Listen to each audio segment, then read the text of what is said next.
ഡോക്ടറെ കാണേണ്ടതില്ല. നമ്മുടെ എല്ലാവരുടെയും വിശ്വാസം അള്ളാഹുവിൽ നിന്നാണ്. അസ്സലാമു അലൈക്കും വറഹ്മത്തുള്ളാഹി. സുഹൃത്തുക്കളെ, എൻ്റെ പേര് സയ്യിദ് ഉമർ അസ്സഖാഫ് അൽ മദനി. ഏകദേശം 15 വർഷത്തിലധികമായി റുഖിയ ഹീലറായി ഞാൻ വർക്ക് ചെയ്യുന്നത്. അതായത് ശർഇൽ അനുവദനീയമായ രീതിയിലുള്ള മാന്ത്രിക ചികിത്സയിലൂടെ ജനസേവനം ചെയ്യുന്ന ഒരു മേഖലയിലാണ് ഞാൻ പ്രവർത്തിച്ചു കൊണ്ടിരിക്കുന്നത്.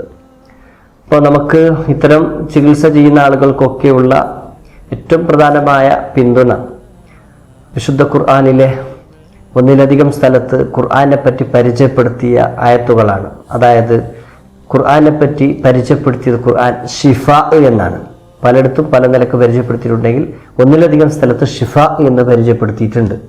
ഇത് വ്യാഖ്യാനിച്ച പണ്ഡിതന്മാർ ദുന്യവിയും ഉഖ്റവിയുമായ എല്ലാ പ്രശ്നങ്ങൾക്കും ഖുർആൻ പരിഹാരമാണ്. ഷിഫ ഉണ്ട് ഖുർആനിലൂടെ. അതായത് നമ്മുടെ ശാരീരിക രോഗങ്ങൾക്കും മാനസിക രോഗങ്ങൾക്കും ഒക്കെ ഷിഫ ഉണ്ട് എന്ന് പറഞ്ഞാൽ നമുക്ക് എന്തെങ്കിലും ഒരു രോഗം സംഭവിച്ചു കഴിഞ്ഞാൽ ഡോക്ടറെ കാണേണ്ടതില്ല, ആധുനിക വൈദ്യശാസ്ത്രത്തെ അപ്രോച്ച് ചെയ്യേണ്ടതില്ല എന്ന് ഒരിക്കലും വരുന്നില്ല. ഇവിടെ ഡോക്ടർ രോഗശമനത്തിന് വേണ്ടിയുള്ള ചികിത്സ നടത്തിയാലും, ഒരു തങ്ങൾ ഖുർആന് മന്ത്രിച്ചുകൊണ്ട് വെള്ളം കൊടുത്താലും, ഒരു ഉസ്താദ് ഖുർആന് മന്ത്രിച്ചുകൊണ്ട് ഇല്ലെങ്കിൽ ഖുർആന് മന്ത്രിച്ചുകൊണ്ട് രോഗശമനത്തിന് വേണ്ടി അപ്രോച്ച് ചെയ്തു കഴിഞ്ഞാലും അതിൽ നിന്ന് ഷിഫ ഉണ്ടായി കഴിഞ്ഞാൽ നമ്മുടെ എല്ലാവരുടെയും വിശ്വാസം അള്ളാഹുവിൽ നിന്നാണ്. തങ്ങളിൽ നിന്നോ ഡോക്ടറിൽ നിന്നോ അല്ലെങ്കിൽ ഇവിടെ ഭൗതിക വൈദ്യശാസ്ത്രത്തിൻ്റെ ഉള്ള കഴിവ് കൊണ്ടോ എന്നല്ല. ഏത് ചികിത്സയിലൂടെ നമുക്ക് പ്രശ്നപരിഹാരം ഉണ്ടായാലും അത് അള്ളാഹുവിൽ നിന്നുള്ളതാണ് എന്നാണ് ഓരോ മുഅ്മിനിന്റെയും വിശ്വാസം. അത് ഡോക്ടറിൽ നിന്നായാലും ഓപ്പറേഷനിലൂടെ ആയാലും ഷിഫ ഉണ്ടായി കഴിഞ്ഞാൽ നമ്മുടെ എല്ലാവരുടെയും വിശ്വാസം അള്ളാഹുവിൽ നിന്നാണ്. അപ്പോൾ ഒരിക്കലും നമ്മളൊരു ആത്മീയ ചികിത്സക്കാർ നിങ്ങൾ ഡോക്ടറെ അടുത്ത് പോകേണ്ടതില്ല, അത് അള്ളാഹു ഷിഫ ആയിക്കോളും, എൻ്റെ അടുത്ത് വന്നാൽ മതി, ഇങ്ങനെയുള്ള പറയാനും പാടില്ല, അതിലേക്ക് തെറ്റിദ്ധരിപ്പിക്കാനും പാടില്ല. ഒരിക്കലും പരിശുദ്ധ ഇസ്ലാം അതിനെ പ്രൊമോട്ട് ചെയ്തിട്ടില്ല. ഏത് പ്രശ്നം വന്നാൽ വിദഗ്ധരായ ഡോക്ടർമാരെ കാണിക്കണം എന്നതായിരുന്നു പരിശുദ്ധ ഇസ്ലാമിൻ്റെ നിർദ്ദേശം. പല ഫിഖ് ഗ്രന്ഥങ്ങളിലൊക്കെ നമുക്കത് കാണാനും കഴിയുന്നുണ്ട്. അപ്പം അതുകൊണ്ട് ഇവിടുത്തെ ഖുർആനെ മന്ത്രിച്ച് വെള്ളം കൊടുക്കുക, അതുപോലെ മറ്റുള്ള ഷിഫാന് വേണ്ടി മറ്റുള്ള ദിക്റുകൾ ചൊല്ലുക, ചൊല്ലാൻ ഏൽപ്പിക്കുക എന്ന് പറഞ്ഞാൽ ഇവിടെ ആധുനിക വൈദ്യശാസ്ത്രത്തെ തള്ളുക എന്നല്ല അർത്ഥം. എന്ന് പറഞ്ഞാൽ നമുക്ക് ആത്മീയമായ വഴിയും കൂടി തേടുക. നമ്മൾ ചിലപ്പോൾ ആത്മീയമായ വഴി മാത്രം തേടൽ കൊണ്ട് നമുക്ക് ഷിഫ കിട്ടും. ചിലപ്പോൾ ഒരു ആധുനിക വൈദ്യശാസ്ത്രത്തെ അല്ലെങ്കിൽ ഡോക്ടർമാരെ നമ്മൾ സമീപിച്ചപ്പോൾ അവർ നിർദ്ദേശിച്ച നിർദ്ദേശങ്ങൾ നമ്മൾ പാലിക്കുന്നതോടുകൂടെ ഖുർആൻ പാരായണം ചെയ്യലും ഖുർആന് പിന്നെ മന്ത്രിച്ച വെള്ളം കുടിക്കലും ഒക്കെ അതൊരു ഷിഫാണ്. ഒരു വിശ്വാസിയെ സംബന്ധിച്ചിടത്തോളം ആ നിലക്കാണ് അതിനെ കാണുന്നതും പ്രവർത്തിച്ചു വരുന്നതും. അതുകൊണ്ട് ഇവിടെയുള്ള ഉസ്താദുമാരും മറ്റൊക്കെ ചെയ്യുന്ന പ്രവർത്തനങ്ങൾ ആധുനിക വൈദ്യശാസ്ത്രത്തിന് വിരുദ്ധമാണ്. അവർ അതിനെ ഇല്ലാതാക്കാണ്, അതിനുവേണ്ടി അതിനെ ഇല്ലാതാക്കാനാണ് ചെയ്യുന്നതെന്ന് ആരും തെറ്റിദ്ധരിക്കരുത്. നമ്മളിൽപ്പെട്ട ഈ നിലക്ക് ആത്മീയ ചികിത്സ നടത്തുന്നവർ ആ നിലക്ക് നിർദ്ദേശം കൊടുക്കാനും പാടില്ല. നിങ്ങൾ ഡോക്ടറെ സമീപിക്കരുത്, ഓപ്പറേഷൻ ചെയ്യരുത് എന്നുള്ള നിർദ്ദേശം കൂടി ചെയ്യാനും പാടില്ല.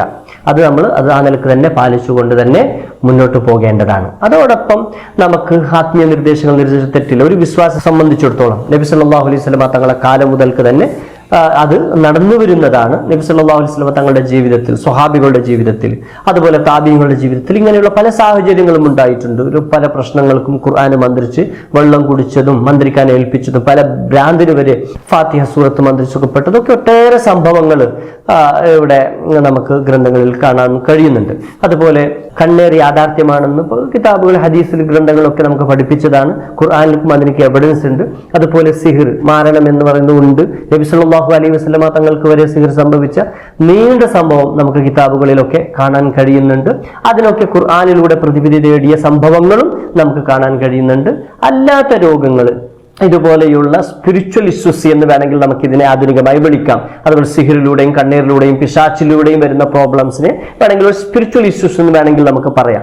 അതിലൂടെ വരുന്ന പ്രോബ്ലംസ് അല്ലാതെ സാധാരണ ജനറലി ആയി വരുന്ന പ്രോബ്ലംസിനും ഇതുപോലെയുള്ള ഖുർആന് മന്ത്രിക്കലും മറ്റൊക്കെ ചെയ്ത കാര്യങ്ങൾ നമുക്ക് നമ്മുടെ മുൻഗാമികൾ അത് ചെയ്തു വരുന്ന രീതിയാണ്. ഇന്നും അത് ചെയ്തു വരുന്നുണ്ട്, അതിലൊരു തെറ്റില്ല. പക്ഷെ അത് വൈദ്യശാസ്ത്രത്തിന് അതിനെ നിഷേധിക്കുകയോ അതിലേക്ക് പോകാൻ പാടില്ലെന്ന് പറയുകയോ ചെയ്യുന്ന ഒരു ലെവലിലേക്ക് നമ്മൾ മാറിപ്പോകാനും പാടില്ല.